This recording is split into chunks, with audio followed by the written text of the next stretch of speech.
will be the next Miss Universe of Philippines?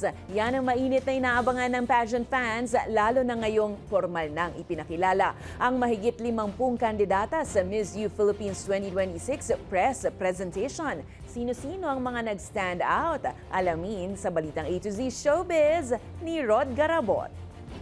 Puksaan 2.0. Opisyal na nga ipinakilala ang mahigit 50 candidates ng Miss Universe Philippines 2026 itong Lunes, February 16. Sa Grand Parade sa SM Mall of Asia sa Pasay City, mainit na sinalubong ng fans ang kani-kanilang bet para sa prestiyosong pageant.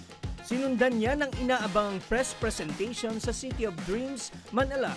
Dito naramdam ang tensyon ng laban dahil alam mong lahat, maladragon sa ganda, galing sa pasarela at hataw sa mga interview ng media. Sa red carpet pa lang hindi na magkamayaw ang mga abanger habang isa-isang rumarampa ang beauty queens. Stand out si Bea Wondorski ng La Union na itinanghal na Miss Earth Water 2024, Malakatriona na ang hatawan.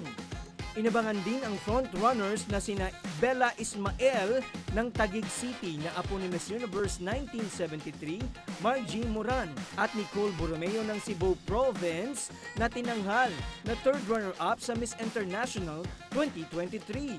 Bukod dyan, hindi rin nagpaawat sina Roxy Bayens ng Baguio, Alison Hetland ng Pampanga, Sesta Espinosa ng Iloilo City, April Smith ng Cebu City, at sa Samar Island, si Catherine Wardell. Present din sa MUPH press presentation, si Miss Universe 2025 third runner-up at Tisa Manalo na very manika ang datingan, suot ang kanyang blue halter dress. Ngayon pa nga lang, tila nahihirapan ng pageant fans maging MUPH organization na mamili sa kung kanino dapat ipasa ni Atisa Manalo ang kanyang korona. Sino kaya sa kanila ang next MUPH queen at magiging representative ng Pilipinas sa Miss Universe 2026 sa Puerto Rico this year? Good luck, ladies! Para sa Balitang A to Z Showbiz, Rod Garabot.